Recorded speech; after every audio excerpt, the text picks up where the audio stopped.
Hello again, it's time to kick off a marathon of maybe two Pokemon movies, things beginning with Pokemon Mewtwo Returns.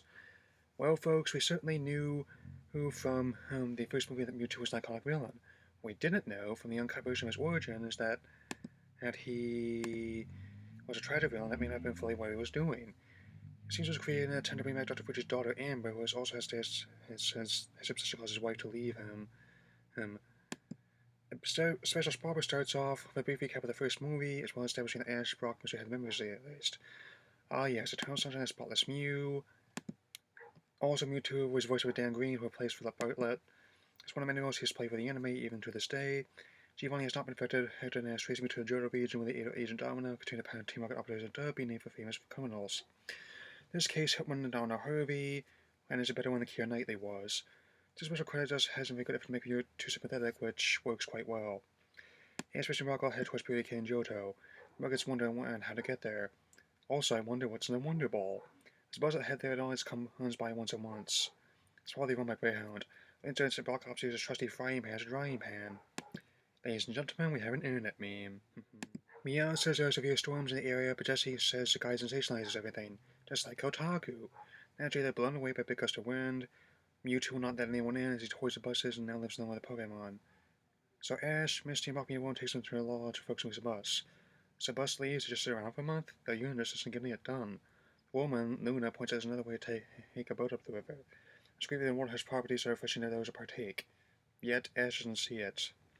Unfortunately, the river is crawling with bug Pokemon, which does not sit well with Misty. Box just climbing a mountain, which Luna does not take too lightly.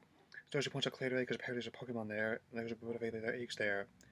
But if Ash's ability is still out there, and his children, Mewtwo points out how serene like a months and night sky comes with purposes in the world and their place.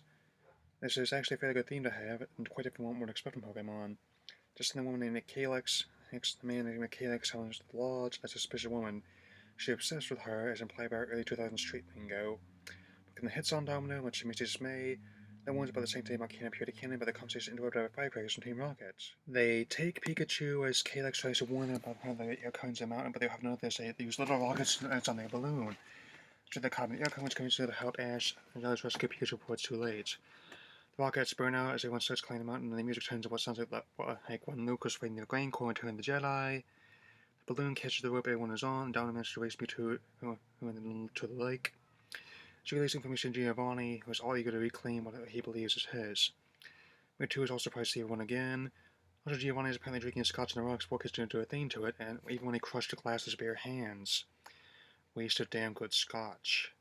Also, this is the first Pokemon movie to be rated PG by the MPAA, beating the Dark Ride to it, a movie to it by almost a decade.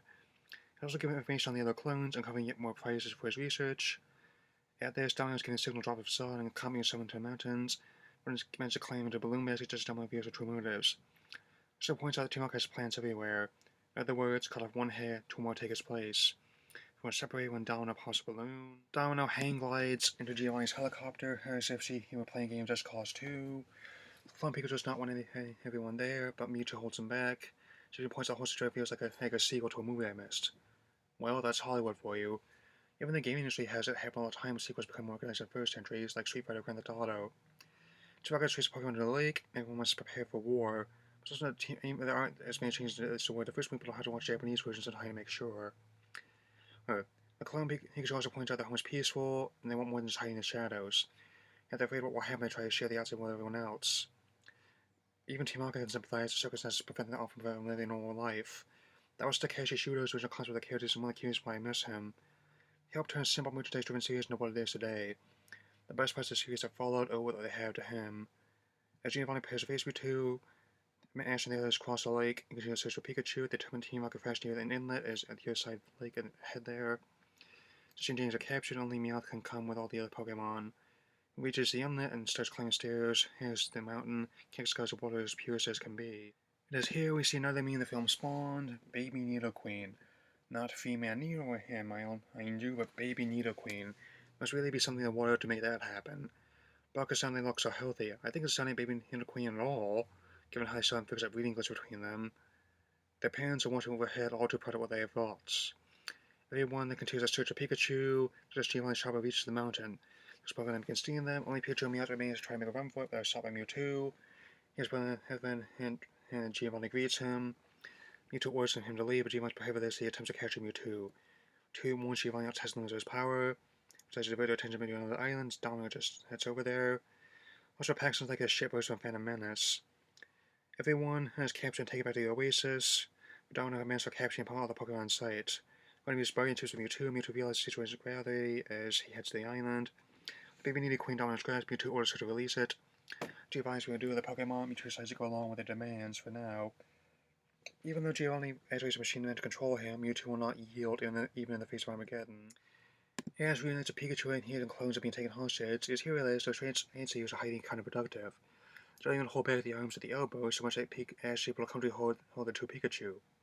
He notices they're hurt, and Calyx has Luna use a vial of water in the pocket to heal them. Odd, if they're captured, wouldn't Team Rocket have searched them for that?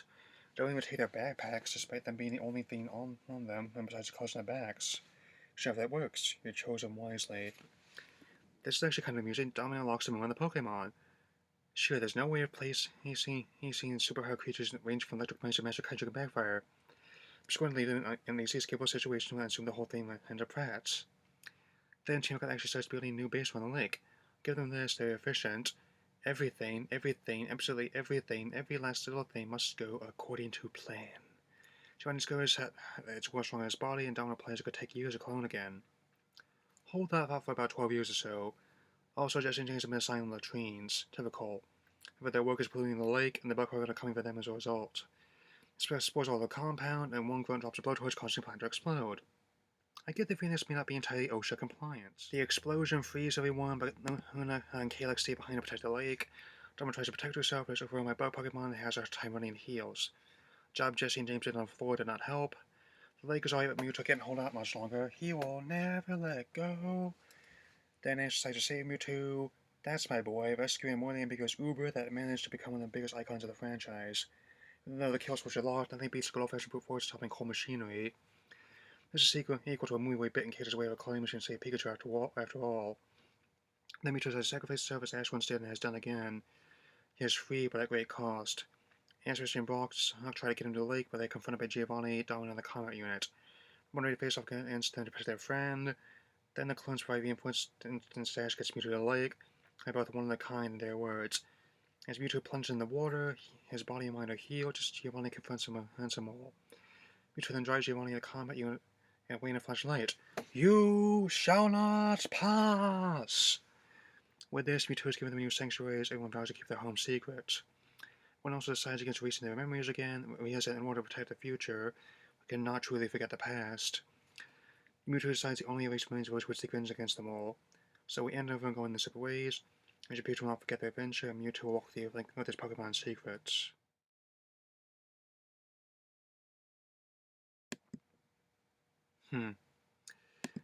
Everyone keep an eye out for the next review of Pokemon Legend of Thunder.